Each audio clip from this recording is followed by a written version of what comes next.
தானியேலின் புஸ்தகம் 9ஆம் அதிகாரம். கல்தேயருடைய ராஜ்யத்தின் மேல் ராஜாவாக்கப்பட்ட மேதிய குலத்தானாகிய ஆகாஸ்வருவின் புத்திரனான தரியு ராஜ்யபாரம் பண்ணுகிற 1ஆம் வருஷத்திலே தானியேலாகிய நான் எருசலேமின் பால் கடிப்புகள் நிறைவேறி தீர 70 வருஷம் செல்லும் என்று கர்த்தர் எரேமியா தீர்க்கதரிசியோடு சொல்லிய வருஷங்களின் தொகையை புஸ்தகங்களால் அறிந்து கொண்டேன். நான் உபவாசம் பண்ணி இரட்டிலும் சாம்பலிலும் உட்கார்ந்து தேவனாகிய ஆண்டவரை ஜெபத்தினாலும் விண்ணப்பங்களினாலும் தேட என் முகத்தை அவருக்கு நேராக்கி என் தேவனாகிய கர்த்தரை நோக்கி ஜெபம் பண்ணி பாவ அறிக்கை செய்து, ஆண்டவரே, உம்மில் அன்பு கூர்ந்து உம்முடைய கற்பனைகளை கைக்கொள்ளுகிறவர்களுக்கு உடன்படிக்கையையும் கிருபையையும் காக்கிற மகத்துவமும் பயங்கரமான தேவனே, நாங்கள் பாவம் செய்து அக்கிரமக்காரராயிருந்து துன்மார்க்கமாய் நடந்து கலகம் பண்ணி உம்முடைய கற்பனைகளை உம்முடைய நியாயங்களை விட்டு அகன்று போனோம். உமது நாமத்தினாலே எங்கள் ராஜாக்களோடும் எங்கள் பிரபுக்களோடும் எங்கள் பிதாக்களோடும்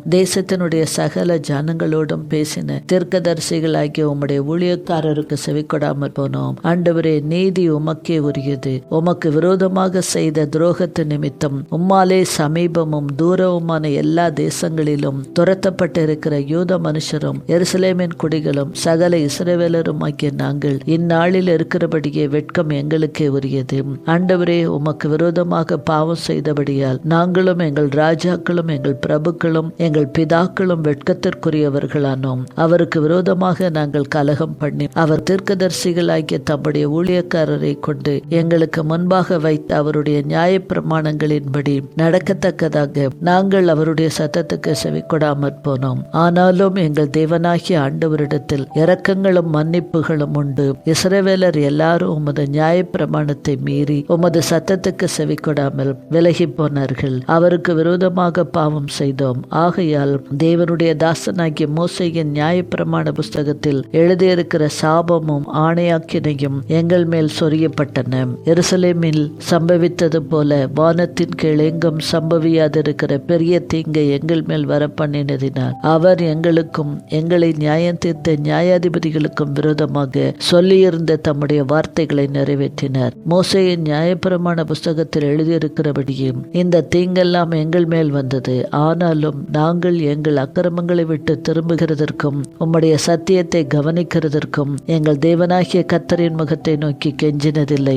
ஆதலால் கர்த்தர் கவனமாயிருந்து அந்த தீங்கை எங்கள் மேல் வர பண்ணினார். எங்கள் தேவனாகிய கர்த்தர் தாம் செய்து வருகிற தம்முடைய கிரியைகளில் எல்லாம் நீதியுள்ளவர். நாங்களோ அவருடைய சத்தத்துக்கு செவிக்கொடாமற் போனோம். இப்போதும் உமது ஜனத்தை பலத்த கையினால் எகிப்து தேசத்திலிருந்து புறப்பட பண்ணி இந்நாள் வரைக்கும் இருக்கிறபடி உமக்கு கீர்த்தியை உண்டாக்கின எங்கள் தேவனாகிய ஆண்டவரே, நாங்கள் பாவம் செய்து துன்மார்க்கராய் நடந்தோம். ஆண்டவரே, உம்முடைய சர்வ நீதியின்படியே உமது கோபமும் உமது உக்கிரமும் உம்முடைய பரிசுத்த பர்வதமாகிய எருசலேம் என்னும் உம்முடைய நகரத்தை விட்டு திரும்பும்படி செய்யும். எங்கள் பாவங்களினாலும் எங்கள் பிதாக்களின் அக்கிரமங்களினாலும் எருசலேம் உம்முடைய ஜனமாகிய நாங்களும் எங்கள் சுற்றுப்புறத்தார் யாவருக்கும் நிந்தையானோம். இப்போதும் எங்கள் தேவனே, நீர் உமது அடியானுடைய விண்ணப்பத்தையும் அவனுடைய கெஞ்சுதலையும் கேட்டு பாழாய் கிடக்கிற உம்முடைய பசுத்த ஸ்தலத்தின் மேல் ஆண்டவரின் நிமித்தம் உமது முகத்தை பிரகாசிக்க பண்ணும். என் தேவனே, உம்முடைய செவியை சாய்த்து கேட்டருளும். உம்முடைய கண்களை திறந்து எங்கள் பாலிடங்களையும் உமது நாமம் தரிக்கப்பட்டிருக்கிற நகரத்தையும் பார்த்தருளும். நாங்கள் எங்கள் நீதிகளை அல்ல, உம்முடைய மிகுந்த இரக்கங்களையே நம்பி எங்கள் விண்ணப்பங்களை உமக்கு முன்பாக செலுத்துகிறோம். ஆண்டவரே கேளும், ஆண்டவரே மன்னியும், ஆண்டவரே கவனியும். என் தேவனே, உம்முடைய நிமித்தமாக அதை தாமதியாமல் செய்யும். உம்முடைய நகரத்துக்கும் உம்முடைய ஜனத்துக்கும் உம்முடைய நாமம் தரிக்கப்பட்டிருக்கிறதே என்றேன். இப்படி நான் சொல்லி ஜெபம் பண்ணி என் பாவத்தையும் என் ஜனமாகிய இஸ்ரவேலின் பாவத்தையும் அறிக்கையிட்டு என் தேவனுடைய பரிசுத்த பர்வதத்துக்காக என் விண்ணப்பத்தை என் தேவனாகிய கர்த்தருக்கு முன்பாக செலுத்தி கொண்டிருந்தேன். அப்படி நான் ஜெபம் பண்ணி கொண்டிருக்கும் போதே முதல் தரிசனத்திலே நான் கண்ட புருஷனாகிய காபிரியேல் வேகமாய் பறந்து வந்து அந்திபலியின் நேரமாகிய வேளையிலே என்னை தொட்டான். அவன் எனக்கு தெளிவுண்டாக்கி என்னோட பேசி, தானியேலே, உனக்கு அறிவை உணர்த்தும்படி இப்போது புறப்பட்டு வந்தேன். நீ மிகவும் பிரியமானவன். ஆதலால் நீ வேண்டிக் கொள்ள தொடங்கின போதே கட்டளை வெளிப்பட்டது. நான் அதை அறிவிக்க வந்தேன். இப்போதும் சொல்லுகிற வார்த்தையை நீ கவனித்து கேட்டு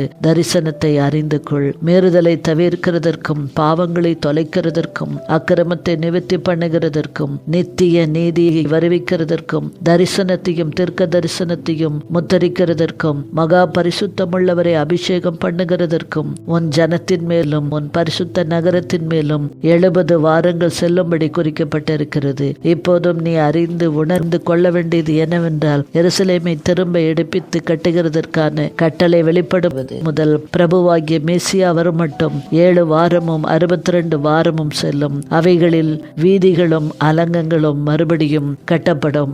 ஆனாலும் இடுக்கமான காலங்களில் இப்படியாகும். அந்த 62 வாரங்களுக்கு பின்பு மேசியா சங்கரிக்கப்படுவார். ஆனாலும் தமக்காக அல்ல, நகரத்தையும் பரிசுத்த ஸ்தலத்தையும் வரப்போகிற பிரபுவின் ஜனங்கள் அழித்து போடுவார்கள். அதன் முடிவு ஜலப்பிரவாகம் போல இருக்கும். முடிவு பரியந்தம் யுத்தமும் நாசமும் உண்டாக நியமிக்கப்பட்டது. அவர் 1 வாரம் அளவும் அநேகருக்கு உடன்படிக்கையை உறுதிப்படுத்தி அந்த வாரம் பாதி சென்றபோது பலியையும் காணிக்கையையும் மொழிய பண்ணுவார். அருவருப்பான செட்டைகளோட பாழாக்குகிறவன் வந்து இறங்குவான். நிர்ணயிக்கப்பட்டிருக்கிற நிர்மூலம் பாழாக்குகிறவன் மேல் தீருமட்டும் சொரியும் என்றான் என்பதே. ஆமீன்.